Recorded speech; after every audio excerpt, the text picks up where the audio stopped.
लीजिए सुनिए देवकीनंदन खत्री के लिखे उपन्यास चंद्रकांता के पहले भाग का 13वां बयान मेरी यानी समीर गोस्वामी की आवाज में। चपला बालादवी के लिए मर्दाने भेष में शहर के बाहर निकली। आधी रात बीत गई थी। साफ छिटकी हुई चांदनी देख एकाएक जी में आया कि नौगढ़ चलूं और तेज सिंह से मुलाकात करूं। इसी ख्याल से कदम बढ़ाए नौगढ़ की तरफ चली। उधर तेज सिंह अपनी असली सूरत में अय्यारी के सामान से सजे हुए विजयगढ़ की तरफ चले आ रहे थे। इत्तेफाक से दोनों की रास्ते ही में मुलाकात हो गई। चपला ने पहचान लिया और नजदीक जाकर अपनी असली बोली में पूछा, कहिए आप कहाँ जा रहे हैं? तेज सिंह ने बोली से चपला को पहचाना और कहा, वाह वाह, क्या मौके पर मिल गई। नहीं तो मुझे बड़ा तरद्दुद तुमसे मिलने के लिए करना पड़ता, क्योंकि बहुत सी जरूरी बातें कहनी थी। आओ इस जगह बैठें। एक साफ पत्थर की चट्टान पर दोनों बैठ गए।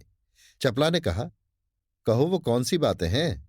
तेज सिंह ने कहा, सुनो, ये तो तुम जानती ही हो कि क्रूर चुनार गया है।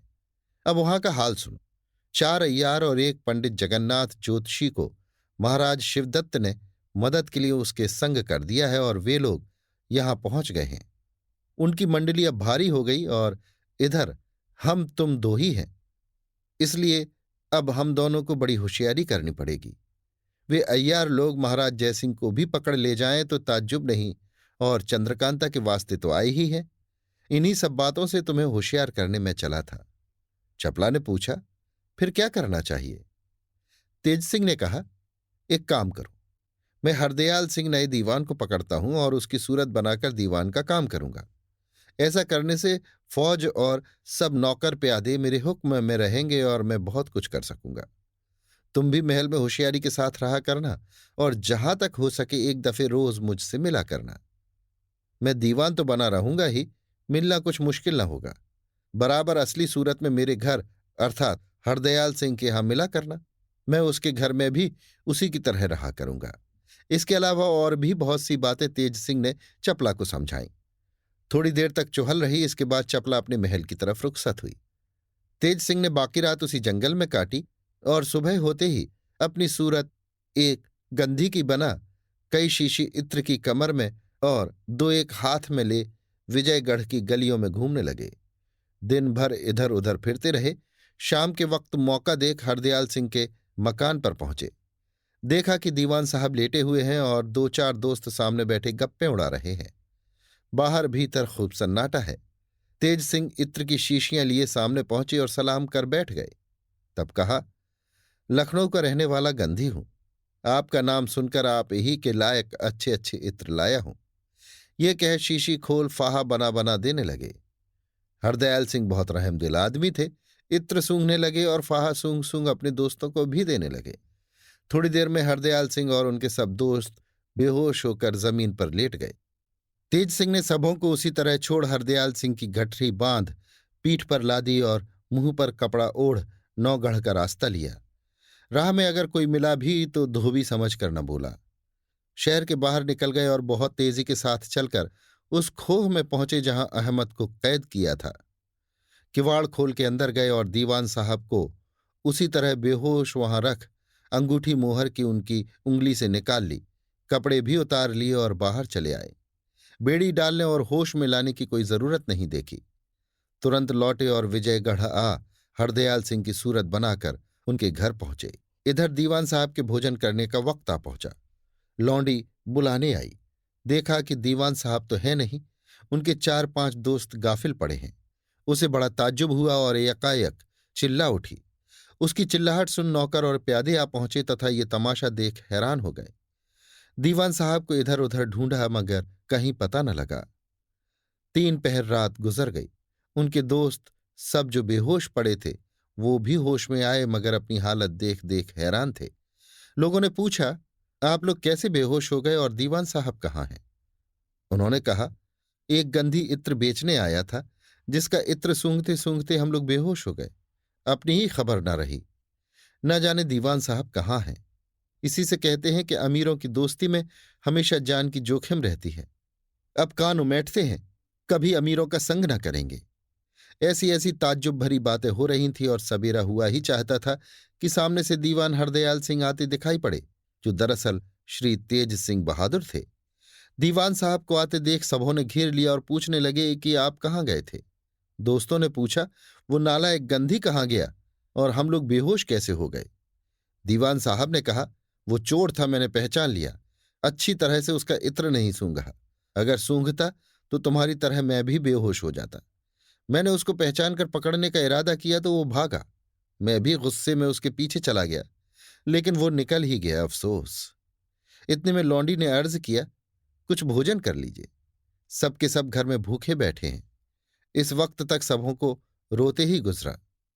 दीवान साहब ने कहा, अब तो सवेरा हो गया, भोजन क्या करूं, मैं थक भी गया हूं, सोने को जी चाहता है। ये कहकर पलंग पर जा लेटे। उनके दोस्त भी अपने घर चले गए।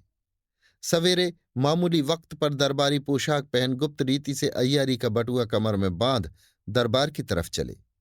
दीवान साहब को देख रास्ते में बराबर 2 पट्टी लोगों के हाथ उठने लगे। वो भी जरा जरा सिर हिला सभी के सलामों का जवाब देते हुए कचहरी में पहुंचे। महाराज अभी नहीं आए थे। तेज सिंह हरदयाल सिंह की खसलत से वाकिफ थे। उन्हीं के मामूल के मुताबिक ये भी दरबार में दीवान की जगह बैठ काम करने लगे।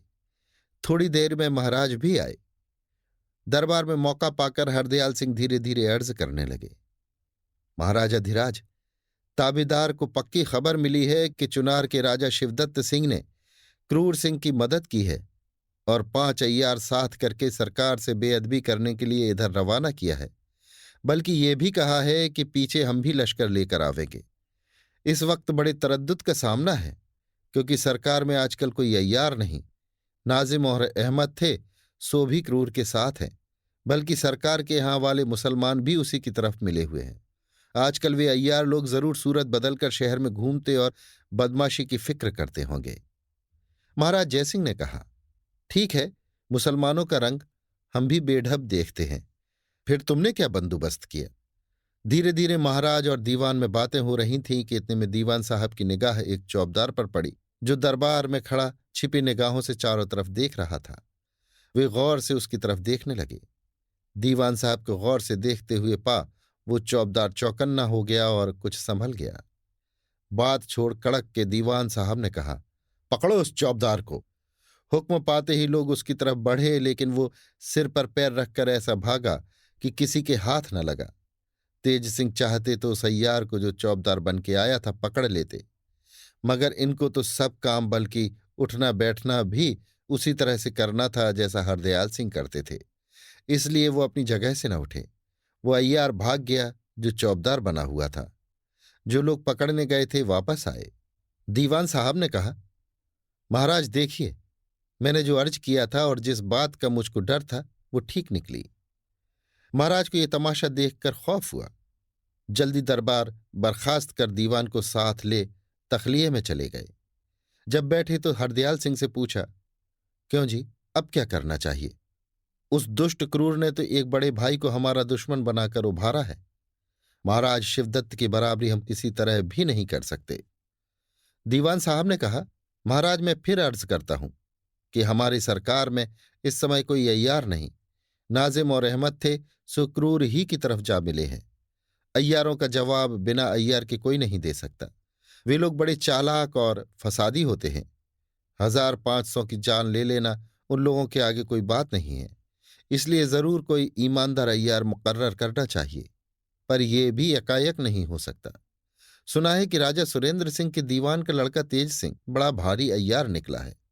मैं उम्मीद करता हूं कि अगर महाराज चाहेंगे और तेज सिंह को मदद के लिए मांगेंगे तो राजा सुरेंद्र सिंह को देने में उज्र न होगा, क्योंकि वे महाराज को दिल से चाहते हैं। क्या हुआ अगर महाराज ने बीरेंद्र सिंह का आना जाना बंद कर दिया? अब भी राजा सुरेंद्र सिंह का दिल महाराज की तरफ से वैसा ही है जैसा पहले था। हरदयाल की बात सुन के थोड़ी देर तक महाराज गौर करते रहे, फिर बोले, तुम्हारा कहना ठीक है। सुरेंद्र सिंह और उनका लड़का बीरेंद्र सिंह दोनों बड़े लायक है। इसमें कुछ शक नहीं कि बीरेंद्र सिंह वीर है और राजनीति भी अच्छी तरह जानता है। 1000 सेना लेकर 10,000 से लड़ने वाला है और तेज सिंह की चालाकी में भी कोई फर्क नहीं, जैसा तुम कहते हो वैसा ही है। मगर मुझसे उन लोगों के साथ बड़ी ही बेमुरव्वती हो गई है, जिसके लिए मैं बहुत शर्मिंदा हूं। मुझको उनसे मदद मांगते शर्म मालूम होती है। इसके अलावा क्या जाने उनको मेरी तरफ से रंज हो गया हो। हाँ, तुम जाओ और उनसे मिलो। अगर मेरी तरफ से कुछ मलाल उनके दिल में हो तो उसको मिटा दो और तेज सिंह को लाओ तो काम चले। हरदयाल सिंह ने कहा, बहुत अच्छा महाराज, मैं खुद ही जाऊंगा और इस काम को करूंगा। महाराज अपनी मुहर करके एक मुख्तसर चिट्ठी महाराज सुरेंद्र सिंह के नाम लिख दें, फिर मैं बना लूंगा और किसी को साथ न ले जाकर अकेले ही जाऊंगा। महाराज ने हरदयाल सिंह की बात पसंद की और एक चिट्ठी अपने हाथ से लिख और अंगूठी की मुहर कर उनके हवाले कर दी। हरदयाल सिंह महाराज से विदा हो अपने घर आए, मगर अंदर जनाने में न जाकर बाहर ही रहे। खाने को भी वहां ही मंगवाया। खा पी कर बैठे और सोचने लगे कि चपला से मिलके सब हाल कह लें तो जाएं।